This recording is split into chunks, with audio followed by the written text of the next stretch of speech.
Հարգելի տարեց քաղաքացիներ, Միկոլ Փաշինյանն այնքան ցավ, դառնություն, դաժանություն է բերել այս 7 տարիների ընթացքում Հայաստանի Հանրապետությանը, որ օբյեկտիվորեն նաև շատ հաճախ չենք անդրադառնում ձեզ վերաբերող հարցերին։ Բայց դա չի նշանակում, որ իշխանազավթը իրավունք է ստանում պարբերաբար ծաղրելու այն չնչին գումարները, որ այսօր պետությունը կարողանում է ձեզ հատկացնել ձեր կենսապահովման համար։ Թոշակ ամսական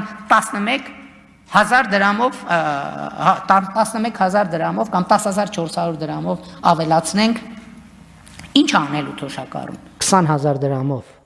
բարձրացնենք թոշակը,